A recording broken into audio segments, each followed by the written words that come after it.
अब बात करते हैं इस सप्ताह, जैसे मैंने कहा था कि मैं प्रश्नोत्तर के ऊपर अलग से वीडियो दूंगा, तो इस सप्ताह के प्रश्नोत्तर कार्यक्रम की मैंने 2 प्रश्न इस सप्ताह लिए हैं। एक है उसका एक एक करके उत्तर देता हूँ। राजेश पावले जी लिखते हैं कि किसी पंडित जी जो फेस रीडर है उन्होंने कहा है कि रुद्राक्ष को जो है वो पानी में डालकर पिया करिए, तो उससे जो है आपके जीवन में अच्छी अच्छी चीज़ें होने लगेंगी।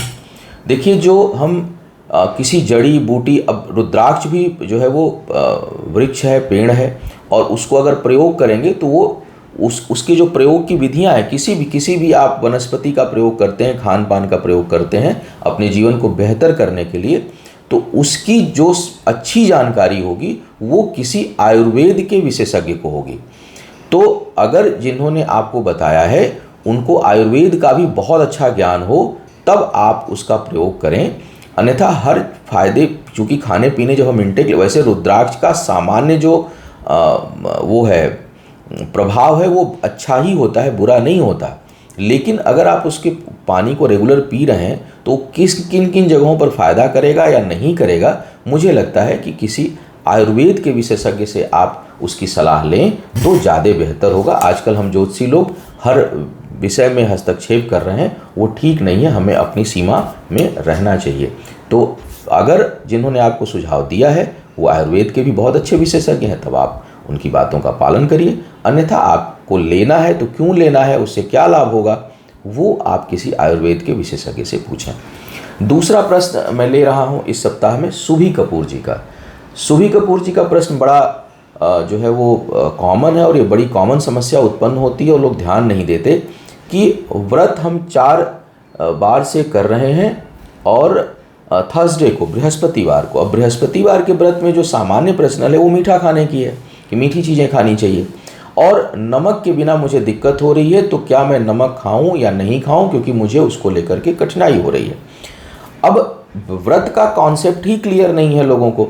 व्रत अनुष्ठान के दौरान किया जाता है, डाइट अगर आप कर रहे हैं तो उसका संबंध नहीं है। और व्रत के दौरान अगर हमको किसी चीज़ से बहुत कठिनाई हो रही है, और वो कठिनाई इतनी हो रही है कि हम उससे प्रभावित हो रहे हैं, तो उस व्रत का कोई मतलब नहीं होता है। तो अगर आपको नमक नहीं खाने से शारीरिक कठिनाई हो रही है, और वो आपके विचार और शरीर को उद्वेलित कर रहा है, प्रभावित कर रहा है, तो आप उतने देर तक नमक मत खाइए जितने देर तक आपको पूजा पाठ आपने नहीं किया हुआ है। तो अगर आप सुबह, जनरली बृहस्पति देव की पूजा सुबह होती है, आप 1-2 घंटे उसका परहेज करिए, और पूजा करने के बाद आपको जो भी ग्रहण करना है आप ग्रहण करिए। क्योंकि व्रत का कॉन्सेप्ट ऐसी जगहों पर ये बेहद गलत कॉन्सेप्ट शुरू हो गया है कि व्रत जो है वो, मैं देखता हूँ नवरात्र में भी कई लोग व्रत रहेंगे, फिर देखेंगे अरे आज गोलगप्पा खाने का बड़ा मन कर रहा था, लेकिन क्या करूँ मैं व्रत हूँ। तो एक्चुअली इंद्रिय संयम आवश्यक है और शरीर का साथ देना आवश्यक है। अगर वो चीज़ें साथ नहीं दे रही हैं तो आपको वो चीज़ नहीं करना चाहिए, क्योंकि उसका फल प्राप्त ही नहीं होता है।